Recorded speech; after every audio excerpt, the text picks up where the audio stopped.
Awesome. Cool. Well, I'm excited to get started here. Excited to share my Notion calendar and Superhuman setup. I did this for Notion and Arc about a month ago, and folks asked if I could share other tools and how I'm using them. So this is kind of the second act in that series, and I'm excited about it. I've been using Cron, now Notion Calendar, for many years now, before even Notion bought Cron. So I was a fan anyways. And Superhuman I've been using also probably for like 4 or 5 years, and don't think I'd be able to go back to anything else at this point. So I'll share my screen so you could see a little bit more about kind of what we'll be going through. Go. Cool. Can everyone see all right? These two windows right here? Yes. This one and this one? Okay, cool. Cool. I'm gonna keep this one open right here because folks asked for that last time. This will just have like the agenda here, what we're talking about. Also, if you have any questions, feel free to pop them in the chat. I should see them. Also, other people in this chat could probably answer them. So if you have any like technical questions or anything you're curious about, I know there's definitely some experienced Notion Calendar and Superhuman users here as well. So by all means, go for it. Just to kick it off, I mean, Superhuman for me it's my email. It's what I use for all things email. It's connected to my Gmail account, so it's a layer on top of my Gmail. Anytime I'm managing like a new email account, if it's for work or something else, I add it into Superhuman. It is really, really powerful, and I like it for a lot of reasons, which I'll go into in a second. And Notion Calendar is what I use for all things calendaring. It's also a layer on top of my Google Calendar, so I connect it to my Google Calendar and can see all events, etc. that I have.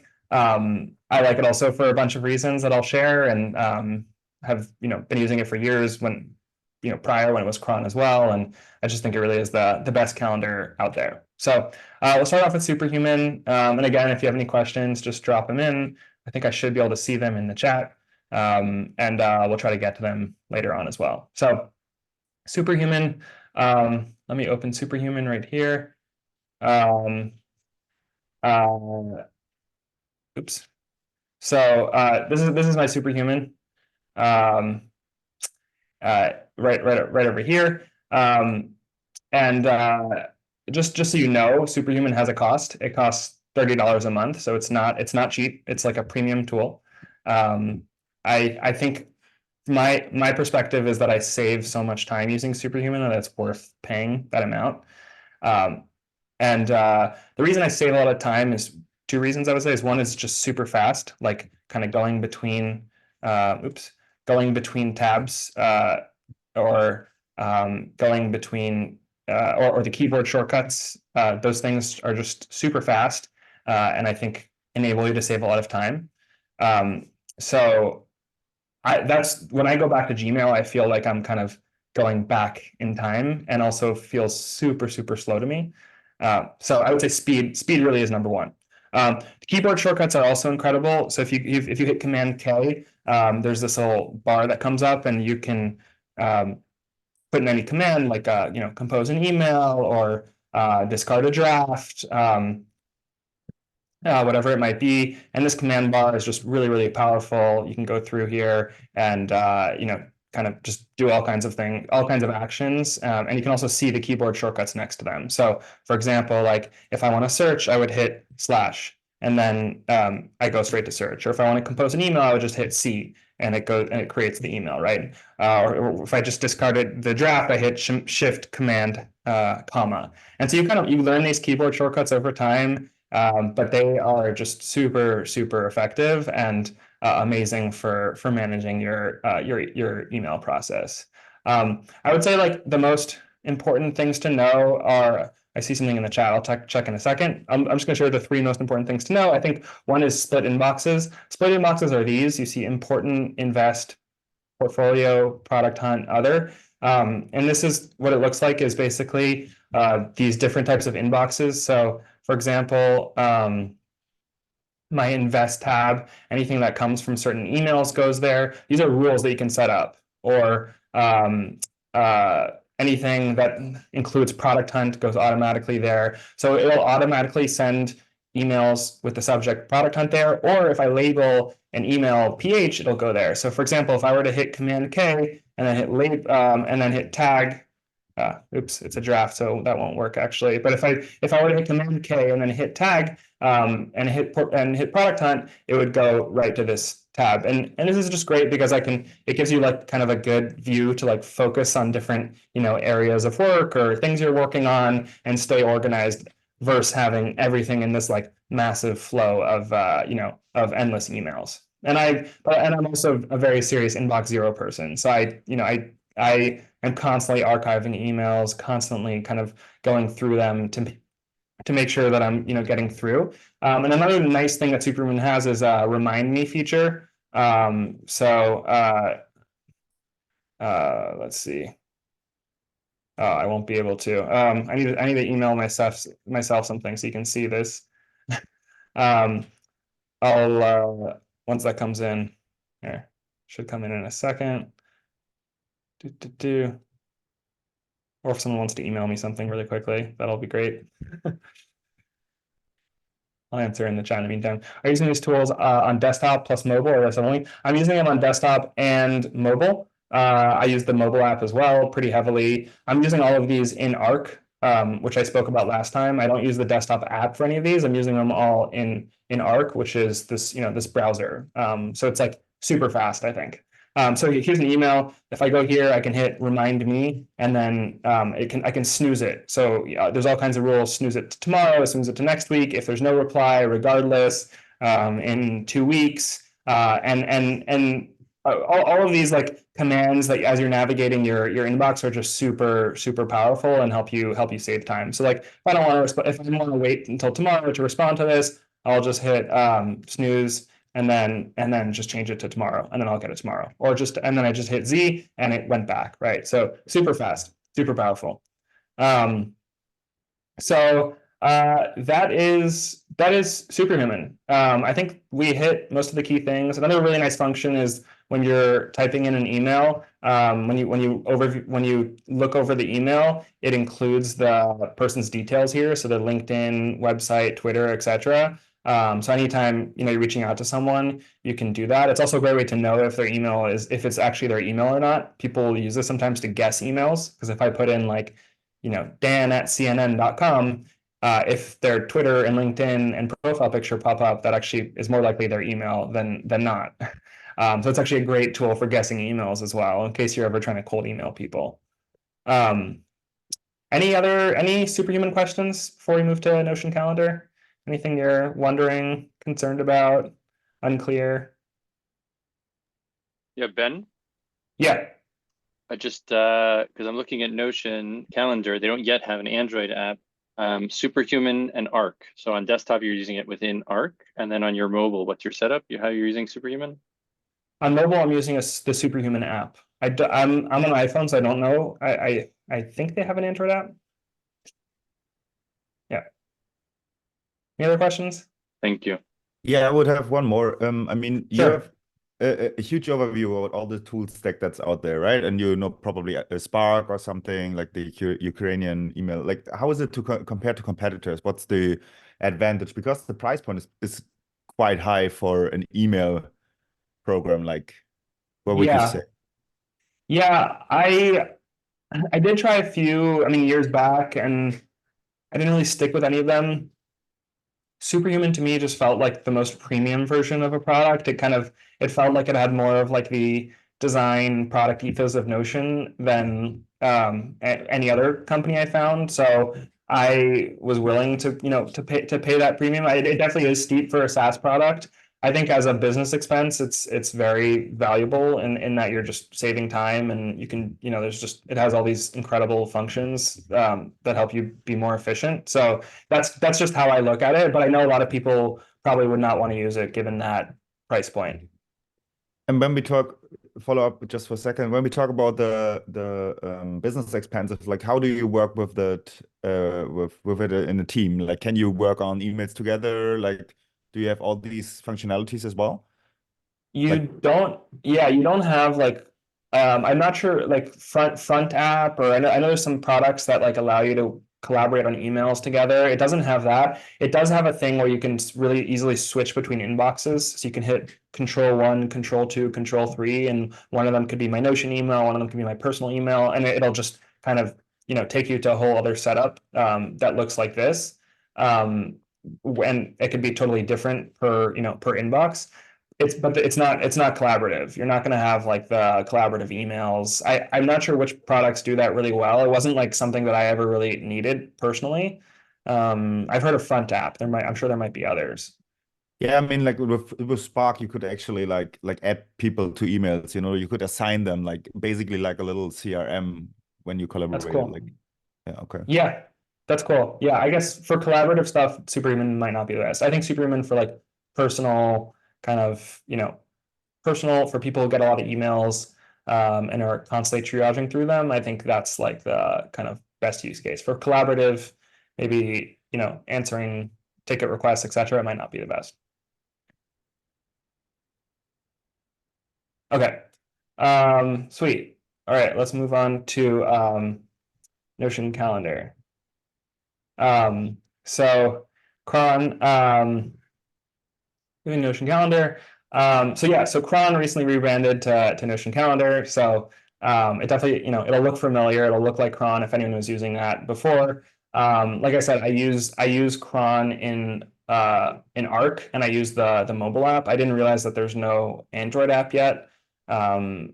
So if you're on Android, I guess that is a bit of a bummer. You could still just use it on your computer though if you want. It does, at the end of the day, Notion Calendar connects with your Google Calendar or whatever calendar you're already using. So it's a layer on top of it. So you can have something on your phone and something on your computer. It doesn't have to be the same product. I think you'll still benefit from it. And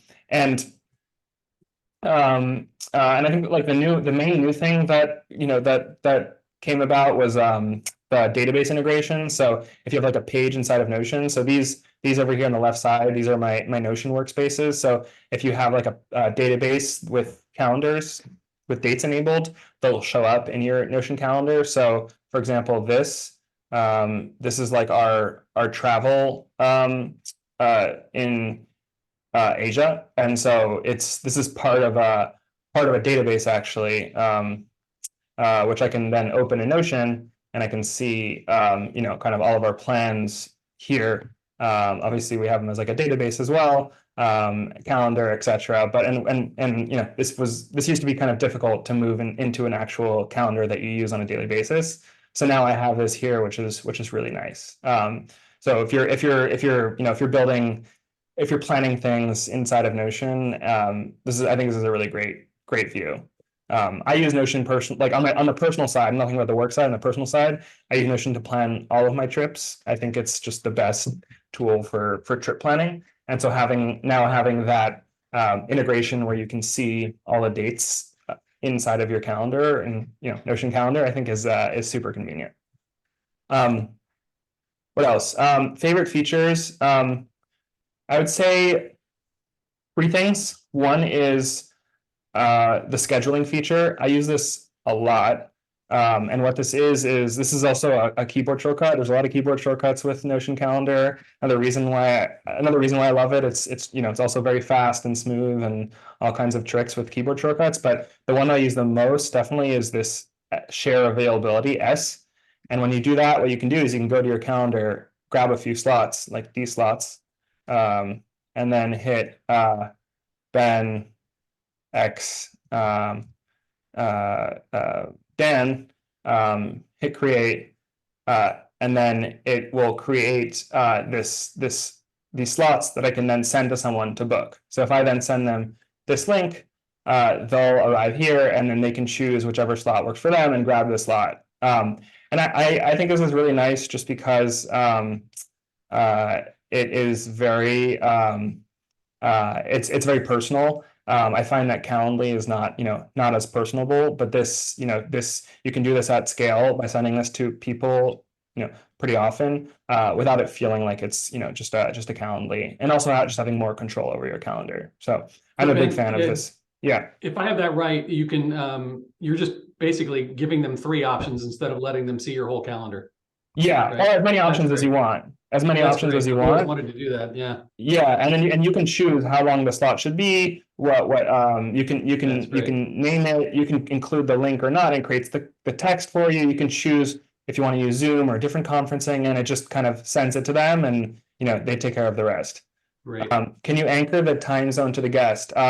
It should, yeah, when they're looking, when they're looking at this link here, the time zone should adjust based on theirs. And then when you're scheduling it, you're using your own time zone here. But it'll adjust based on theirs.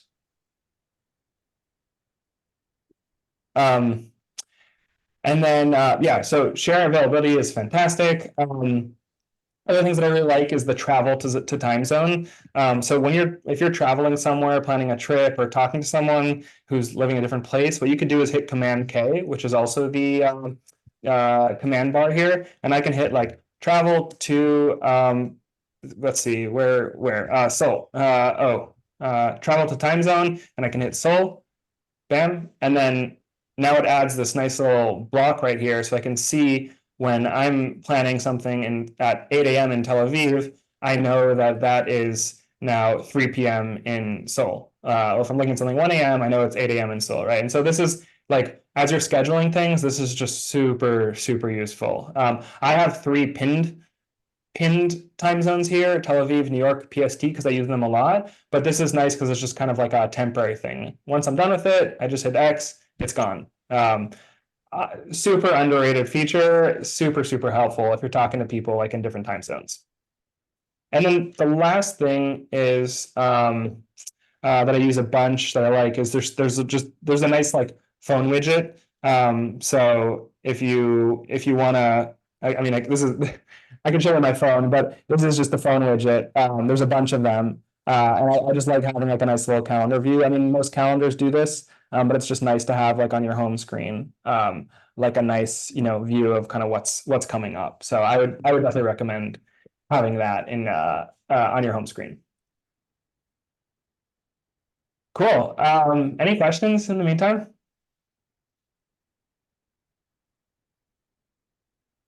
I think if you could demo, Ben, do you ever find, I think like note taking for meetings or setting agendas for meetings, especially shared meetings, is always interesting. So like the permissions to put in the description of the calendar event, so both sides have the agenda or taking notes, how you're doing that integrating with Notion. Do you have any reflection on that?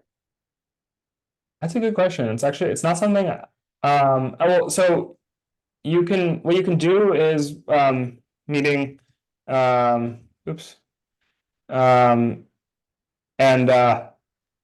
here there's this thing, which is pretty new.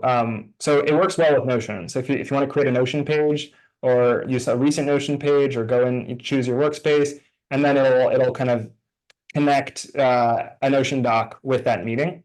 So you could do that really well. I think if you're using something else, it'll be tricky. I don't know if there's other good solutions for that. I'm not sure if anyone else uses Notion Calendar and knows. It works well with Notion if you want to include Notion docs. Otherwise, yeah, no, that's great. Even it works actually with Google as well. Like you in the Google Calendar, it's an attachment, so you could actually still see the meeting notes you attach to it with the Notion link. With anything else, I don't know how Teams works and all this stuff. Outlook. Yeah, I'm not sure either. I see a question in the chat. Have you had issues with syncing, or found that with Chrome that I would remove something on desktop and it would take a while to appear on phone? I haven't had any issues with syncing. I don't know. That sounds maybe like a bug. But yeah, hopefully it's something that's solvable.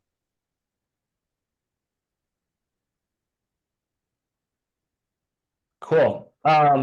Yeah, well, I mean, happy to use the last few minutes for any questions, chat. That was everything. I would say, just main takeaway, Superhuman's expensive, but saves you a ton of time. I love it. I think it's great for kind of people who get a lot of emails and triage a bunch through. Maybe not great for collaboration. Notion Calendar is a great layer on top of your existing, Google Calendar, whatever it might be, and I think adds a lot of like really great productivity features. Definitely a win. It's included in Notion now, so you don't, you're not paying anything more for it.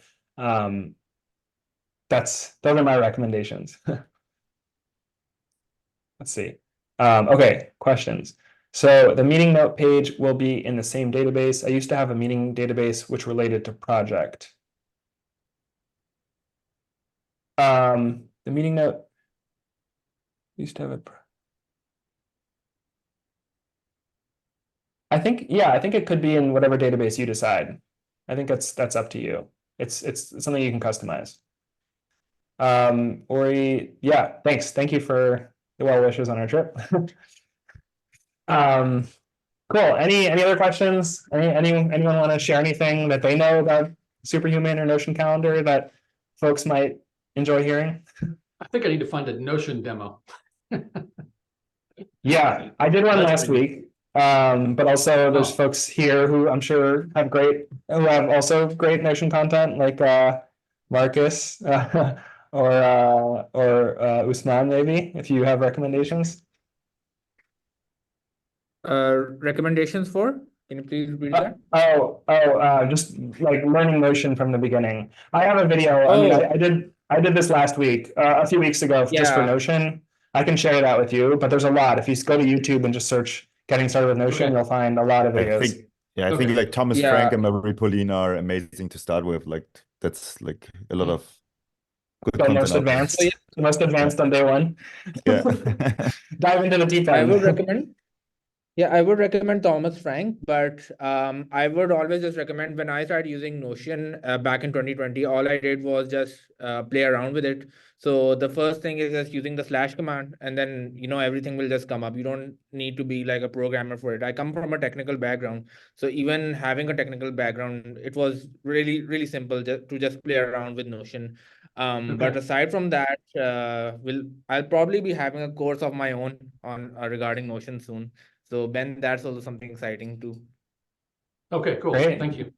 Thank you, guys. Cool. Anything else? Any final? Oh, chat. Thanks, Ben. Yeah, thank you all for coming. Rad Reads is great. Thanks for joining. Glad to have you here. If you want to do any more of these in the future for any other topics, let me know. I want to do one of these for building a CRM with Airtable with a friend of mine, who is a major Airtable expert, and I do use Airtable for CRMs as well. I think it kind of has a lot of functionality where Notion might not have. So I'm hoping to do one of these in March, I think, for Airtable. I would totally do Ben, that just too. one question though. What? Ben, one question I have. Yeah, I'm just gonna turn off the recording. Yeah. One sec. Thank you.